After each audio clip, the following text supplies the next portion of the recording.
Hello! Weeds are a bane to us gardeners. It's that combination of persistence and resistance that makes them so frustrating.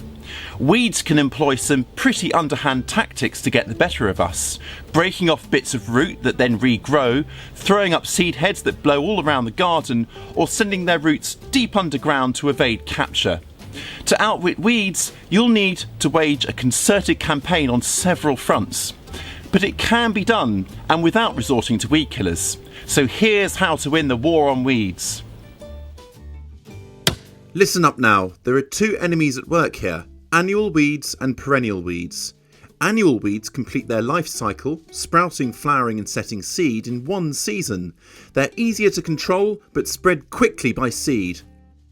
Perennial weeds continue growing for a number of years, but have far-reaching roots, making them harder to control. Starting with a weedy garden can be intimidating and demoralising. Begin your campaign to gain back control by cutting or mowing weeds to the ground, then cover with a light excluding membrane or mulch to deprive the weeds beneath of life-sustaining sunlight. Black polythene is very effective for this. Or use pieces of cardboard. Remove any staples or tape, then position the cardboard so there's a wide overlap between each piece to make it harder for weeds to push through. Weigh the cardboard down to stop it blowing away. You will probably need to replace the cardboard as it rots down. Perennial weeds with deep or spreading roots, including bindweed, ground elder and nettles, can take a year or more to die off. But all those weeds will eventually rot down, helping to feed the soil for the plants that follow. With the ground cleared, it's important to act quickly to remove any resurfacing weeds. Carefully dig out the resurgence with a trowel or fork, taking care to remove all of the roots. Fragments of perennial weeds can easily reroot and spread, so dispose of the root away from your compost heap. Another option is to submerge roots in a bucket of water for at least a month until they turn into a sloppy goo, which can then be poured over your compost. Tackle recently germinated weeds in existing beds by disturbing the surface of the ground as soon as they appear. Use a sharp hoe to skim the surface and dislodge or slice the seedlings. Do this in the morning if possible and on a windy or sunny day so that the exposed seedlings quickly wither. Regularly sharpen your hoe so that the blade slices through the weeds like a knife.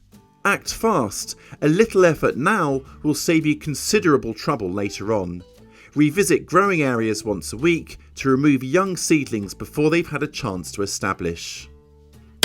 The adage 1 year's seeding makes 7 years weeding is very true. Prolific weeds such as dandelion quickly spread if they're allowed to produce seeds, so always aim to remove weeds before they get a chance to flower and set seed. Organic mulches like compost and leaf mould help to suppress weeds while feeding the soil for the crops you're growing. Lay them around existing crops to give them an advantage over the yet to emerge weeds beneath. Mulching like this also means you can adopt a no-till method of gardening.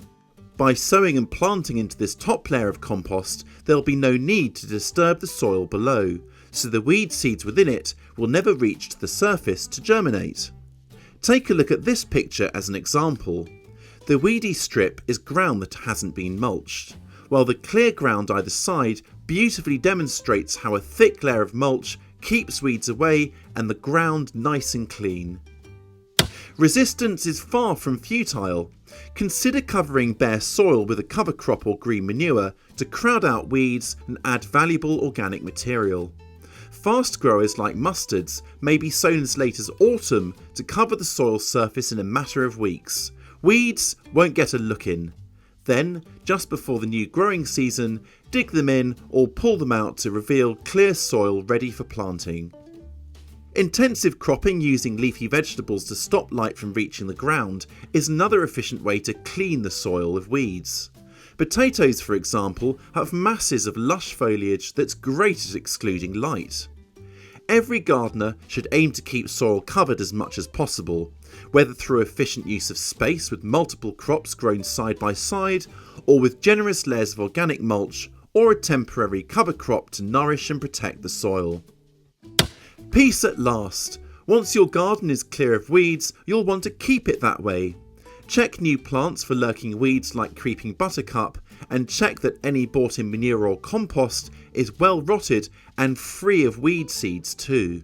Keep compost heaps and potting mixes covered to prevent blown-in seeds from settling, and maintain clean tools and boots to minimise the spread of weeds.